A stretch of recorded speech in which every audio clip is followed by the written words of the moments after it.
บายดีน้องเอมีชื่อว่าไพวันอายุ20 ปี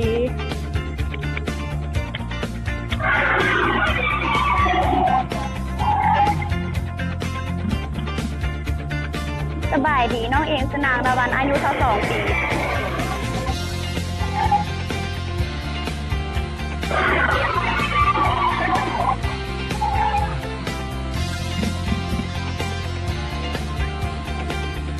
สบายดีน้องชื่อแพงคิวอายุ20 ปี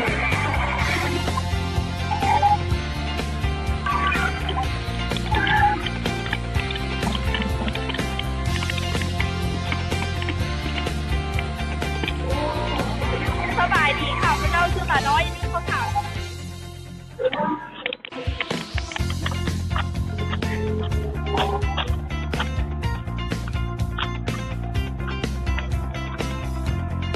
สบายดีน้องชื่อนิดเด้ออายุ23 ปี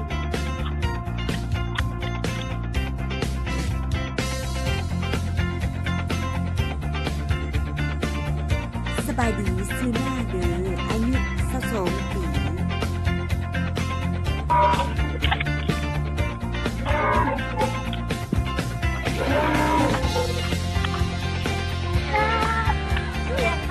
สบายดีซื้อนางพุทธมานาวงศ์อายุ18 ปี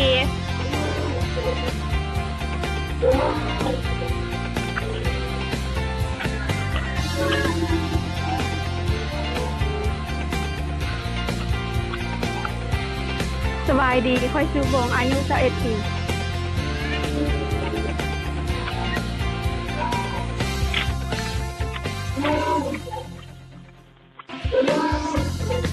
สบายดีชื่อมุกพรหมจันทร์อายุ19 ปี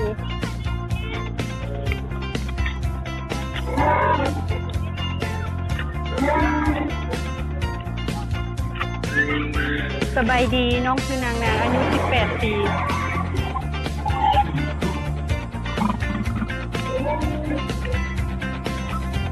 สบายดีเขาชื่อนางบันเทิง9สบายดีค่ะพี่เบย์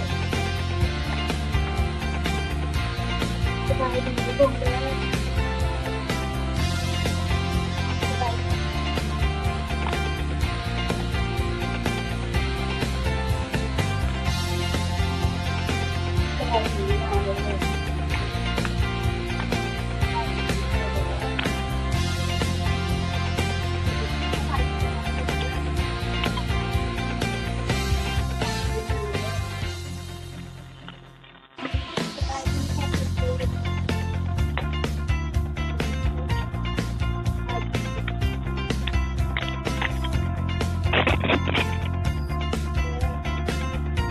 สบายดีคือวันนี้สบายดีสบายดีน้องคือดีเลยปั่นน้องคือโตเลย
โอมัน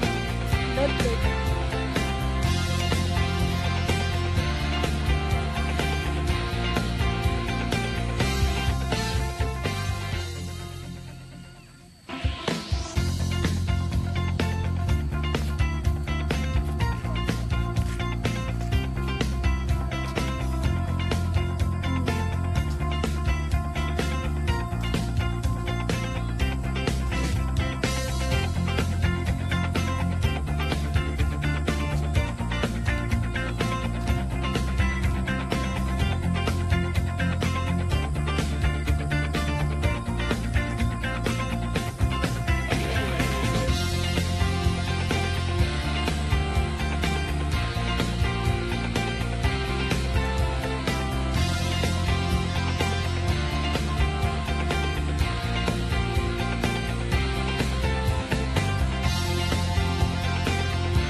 างเรื่องที่รีบก่อนเราจะเรียกเขาก่อน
ขอขอบใจสวนรีสอร์ทห้วยทุ่งค่ำอีสบาย